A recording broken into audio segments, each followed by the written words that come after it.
The new sunscreen study out of Northwestern University raising big questions. Researchers say 4 out of 10 sunscreens they looked at are not doing the job they're supposed to. And that's kind of dangerous. So joining us now to break it all down and help us understand this is Dr. Whitney Bowe, a certified dermatologist. So tell us the significance of these studies, findings. Robin, you got to take this study with a grain of salt. You know, these researchers only looked at 65 of the most popular sunscreens on Amazon.com. So they included like a hodgepodge of different products. They included sunscreens for the beach, but they also included moisturizers, tinted lotions, you know, products that are marketed as beauty products. So what you'd expect from a beauty product that you're using as part of your makeup routine in the morning is completely different from what you'd expect from a sunscreen you're using on your family for a day at the beach. For example, if you're walking from your car to your office, it's perfectly acceptable to use a moisturizer with sunscreen that may not be water resistant, right? But if you're sweating, you're swimming, then you want to make sure those sunscreens are meeting all of the criteria. That makes sense. And if you're sweating and swimming, I talked about my girls a little earlier, you have to reapply.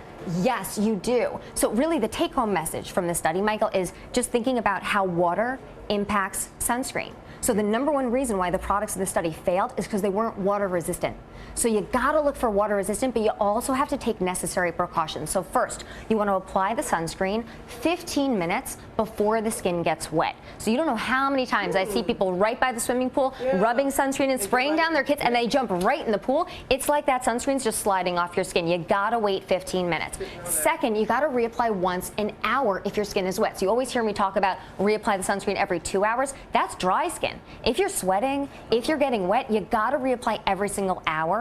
And then last, when you reapply, you really want to reapply ideally to dry skin. Get everybody out of the water, towel dry, then reapply, and then wait those 15 minutes again before you go back in. This is great information. I have not heard that, especially what you were saying about waiting 15 minutes. Yeah. But there's more you can do than just the sunscreen. Sunscreen's great. You but can't you can rely just on sunscreen, right? So I always put the broad-rimmed hats, sunglasses, sun protective clothing, but you got to be extra careful if you're near a body of water. So if you're near water, you're getting hit from the UV rays from above, and they're also reflecting off of the water below. So it's like a double whammy. Your sunscreen's doing double duty. You got to be so careful near water. I told you I was at Nevis this weekend Yes. in the West Indies, and there was a women's empowerment conference, and one of the discussions was about beauty and fashion, but they talked about sunscreen protection, and this wonderful guy, Harry from Coats, this natural sun... Coat's supposed to be amazing, and it's good even for skin of color. Yeah, especially. All right. Thank you.